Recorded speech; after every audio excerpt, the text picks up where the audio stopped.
কুরআনুল কারীমের 61 নম্বর সূরা সূরা জুমার 9 নম্বর আয়াতে আল্লাহ পাক রব্বুল আলামিন বলেছেন, ইয়া আইয়ুহাল্লাযীনা আমানু ইযা নুদিয়া লিস-সালাতি মিন ইয়াউমিল জুমআতি ফাসআউ ইলা যিকরিল্লাহ। আল্লাহ পাক রব্বুল আলামিন বলেছেন, মুমিন বান্দারা যেই দিন জুমার দিন যখন মুয়াজ্জিন নামাজের জন্য ডাকবে, ও বান্দা তোমরা ফাসআউ ইলা যিকরিল্লাহ, আল্লাহ তাআলার জিকিরের দিকে দৌড়াও। মুমিন বান্দারা, ইয়া আইয়ুহাল্লাযীনা আমানু ইযা নুদিয়া লিস-সালাতি মিন ইয়াউমিল জুমআতি, জুমার দিন যখন তোমাদেরকে নামাজের জন্য ডাকবে, তোমরা আল্লাহর জিকিরের দিকে দৌড়াও। ওরে বান্দা, মুয়াজ্জিন যে ডাকে মানুষকে নামাজের জন্য ডাকে না, জিকিরের জন্য ডাকে। নামাজের জন্য ডাকে, নামাজের জন্য। মুয়াজ্জিন ডাক দেয় আল্লাহু আকবার, আল্লাহু আকবারের মাধ্যমে। মুয়াজ্জিন মসজিদে আযান দেয় আল্লাহু আকবার, আল্লাহু আকবার। ওরে বান্দা, আল্লাহ সবচেয়ে বড়, আল্লাহ সবচেয়ে বড়। দুনিয়ার প্রত্যেকটা কাজ বাদ দিয়া আল্লাহ তাআলার হুকুমটা তুমি পালন করো। মুয়াজ্জিনটা কি বান্দাকে, এর বান্দা আসো নামাজের জন্য মসজিদে আসো। যখন নামাজের জন্য ডাকা হয়, ফাসআউ ইলা যিকরিল্লাহ, আল্লাহর জিকিরের দিকে দৌড়াও। বলে এখানে জিকির দ্বারা আল্লাহ তাআলা বুঝাইছে নামাজ। সুবহানাল্লাহ। জিকির দ্বারা আল্লাহ এখানে নামাজ বুঝাইছে। কি বুঝাইছে? ফাসআউ ইলা যিকরিল্লাহ, মানে জিকিরের দিকে দৌড়াও। জিকিরের দিকে দৌড়ান লাগে না, আপনি যেখানে আছেন সেখানে বসেই তো জিকির করতে পারেন। কিন্তু এখানে জিকির দ্বারা আল্লাহ নামাজ বুঝাইছে। আপনি যেখানে সেখানে নামাজ পড়তে পারবেন, হবে, ঠিক আছে। কিন্তু মসজিদে জামাতের সাথে নামাজ পড়ার গুরুত্ব আল্লাহ এবং নবীর পক্ষ থেকে বড় গুরুত্ব। সবচেয়ে গুরুত্ব হলো কি? জামাতের সাথে নামাজ। এখন আসেন, আপনি জিকির করেছেন আল্লাহ আল্লাহ আল্লাহ, লা ইলাহা ইল্লাল্লাহ, লা ইলাহা ইল্লাল্লাহ জিকির করছেন। এই বান্দা রাস্তা দিয়ে হাঁটার সময় জিকির করে, ঘুমের সময় জিকির করে, সব সময় আমার মাওলা পাকের জিকির করে, কিন্তু নামাজ পড়ে না। আমি বলবো বান্দা, তুমি জিকিরের মানি বুঝো না। অথচ এই আয়াতে আল্লাহ পাক রব্বুল আলামিন জিকিরের অর্থ করেছেন নামাজ। কথা বুঝেন? এই আয়াতে আল্লাহ তাআলা জিকির দ্বারা কি বুঝাইছেন? নামাজ বুঝাইছেন। তাহলে নামাজ পড়া লাগবে কি লাগবে না বলেন? জোরে বলেন, নামাজ পড়া লাগবে কি লাগবে না? আরে বান্দা, ঈমান আনার পরে বান্দার জন্য সবচেয়ে গুরুত্বপূর্ণ ইবাদত হইল নামাজ। ওরে বান্দা, একজন কাফের এবং বেঈমানের মধ্যে পার্থক্য হইল নামাজ। একজন হিন্দুর মধ্যে আর মুসলমানের মধ্যে পার্থক্য হইল নামাজ। আজকে দেখবেন বিভিন্ন জায়গায় হিন্দুদের চেহারা আর মুসলমানদের চেহারা হয়ে গেল একরকম। হিন্দুর মুখে দাড়ি নাই, একজন মুসলমানের বাচ্চার মুখেও দাড়ি নাই। হিন্দুর মাথায় টুপি নাই, একজন মুসলমানের মাথায়ও টুপি নাই। হিন্দুর গায়ে সুন্নতি পোশাক নাই, শার্ট জামা গায়ে দেওয়া টাই পরা। একজন মুসলমানও শার্ট পরে টাই পরে। একজন হিন্দুও টাইট প্যান্ট পরে, একজন মুসলমানের বাচ্চাও টাইট প্যান্ট পরে, মারু হাফ প্যান্ট। সেটার নাম কি? মারু হাফ প্যান্ট কে আমরা জিন্সের প্যান্ট বলে অনেক সময়। জিন্সের প্যান্ট, মারু হাফ প্যান্ট, বা এগুলা কোয়ালিটি একই আর কি। তাহলে হিন্দুরা যেরকম পোশাক পরিধান করে, বেঈমানরা যেরকম পোশাক পরিধান করে, মুসলমানের বাচ্চাগুলো ওই রকম পোশাক পরিধান করে। মুসলমান না হিন্দু বুঝার কোনো উপায় নাই, কি সালাম দিব না আদব বলবো বুঝার কোনো উপায় নাই। ঠিক আছে নি?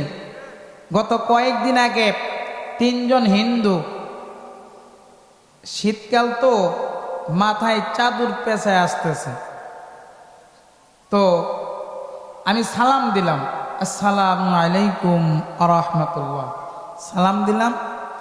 ওরা নিচের দিকে তাকাইয়া হাঁটতেছে, আমার সালামের দিকে ঘুরে কেবো করে নাই। তো আমি একটু ভালো করে ফলো করলাম, দেখলাম যে একজনের গলায় ফুতি আছে না, ফুতি না তুতি গ, এই ফুতিটা দেখা যায়, মালা দেখা যায়। পরে আমি বললাম আপনারা হিন্দু মনে হয়? কয় জি হুজুর আমরা হিন্দু। চিন্তা করছেন, বুঝার কোনো কায়দা নাই, হিন্দু না কি মুসলমান। মুখে দাড়ি থাকলে বোঝা যেত না উনি একজন কি, বুঝে না, মুসলমান। এই জন্য হাদিসের মধ্যে আছে একজন বেঈমানের মধ্যে আর ইমানদারের মধ্যে, মুসলমানের মধ্যে পার্থক্য হইল নামাজ। বান্দা বর্তমানে সমস্ত চলাফেরা কাছাকাছি হইয়া গেছে, মিল হইয়া গেছে। নামাজও যদি না পড়ো রে বান্দা, তাহলে পুরাপুরি তো একজন হিন্দুর মতো হয়ে গেলা। হিন্দু বেঈমান হওয়ার কারণে জাহান্নামের আগুন জ্বলবে, তুমিও বেনামাজি হইয়া মরার কারণে জাহান্নামের আগুনে জ্বলবা, ঠিক কিনা? এই জন্য আল্লাহ পাক রব্বুল আলামিন বলেছেন, ইয়া আইয়ুহাল্লাযীনা আমানু ইযা নুদিয়া লিস-সালাতি মিন ইয়াউমিল জুমআতি ফাসআউ ইলা যিকরিল্লাহ। আল্লাহ পাক রব্বুল আলামিন এই আয়াতে জিকিরের অর্থ বলেছেন নামাজ। বান্দা যখন তোমাদেরকে নামাজের জন্য ডাকা হয়, নামাজের জন্য ডাক দেয়, তোমরা জিকিরের দিকে দৌড়াও, মানে আল্লাহর হুকুম নামাজের দিকে দ্রুত চলে আস। তার মানে কি বুঝলাম? নামাজ পড়াও একটা জিকির। বলেন কি? নামাজ পড়াও একটা জিকির, নামাজ পড়াও একটা জিকির। 2 নম্বর আল্লাহ পাক রব্বুল আলামিন বলেছেন, ইন্না নাহনু নাযালনা যিকরা ওয়া ইন্না লাহু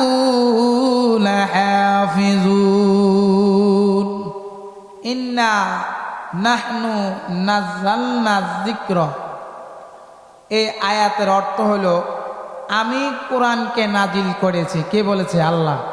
আমি কোরআনকে নাজিল করেছি, ওয়া ইন্না লাহু লাহাফিজুন, এবং আমি তার সংরক্ষণ করার দায়িত্ব নিয়েছি। সুবহানাল্লাহ। তাহলে এই আয়াতে নাযালনা যিকরা মানে জিকিরকে অবতীর্ণ করেছে। জিকির অবতীর্ণ করবে কিভাবে? মানে কোরআনকে আল্লাহ তাআলা কি করছে? অবতীর্ণ করছে। এখানে জিকির দ্বারা কি বুঝাইছে? কোরআন। জোরে বলেন, কি বুঝাইছে? কোরআন বুঝাইছে। সুবহানাল্লাহ। এই আয়াতে আল্লাহ পাক রব্বুল আলামিন জিকির দ্বারা কোরআন বুঝাইছে বান্দা। এখন আপনি শুধু আল্লাহ আল্লাহ আল্লাহ জিকির করলেই চলবে না, আপনার মধ্যে কোরআনও থাকতে হবে। কি থাকতে হবে? কোরআনও থাকতে হবে। আরে বান্দা, আপনি কোরআন শরীফ পড়তে জানেন না? যে কোরআন পড়তে জানে তার সাথে আপনি সম্পর্ক রাখবেন। যে কোরআন পড়ে তার কিনারে আপনি বসিয়া বসিয়া কোরআন তেলাওয়াত শুনবেন। আপনি কোরআন তেলাওয়াত শুনবেন।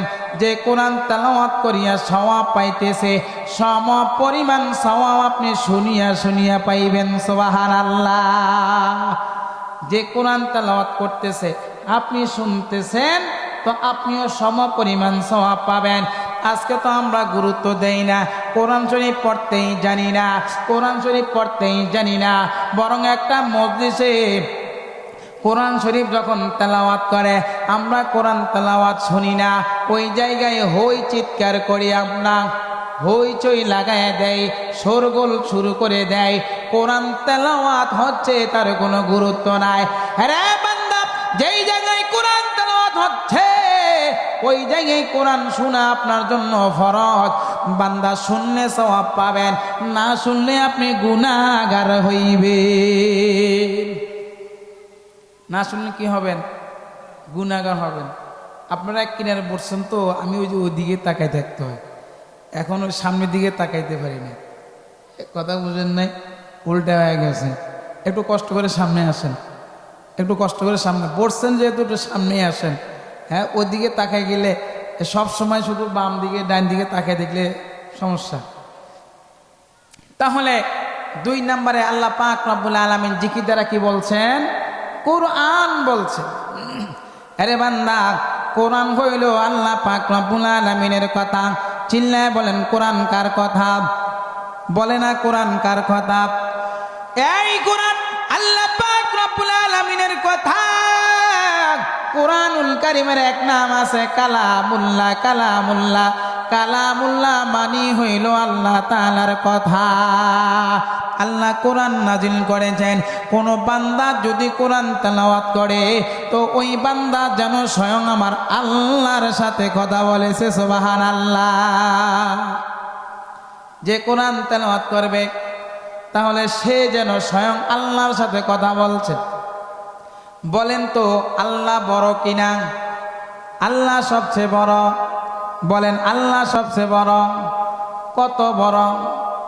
কত বড়?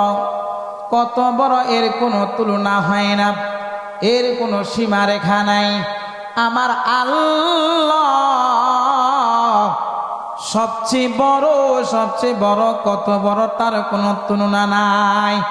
লামা কান মে ঘর বানায়া यार ने, लामा कान में घर बनाया यार ने।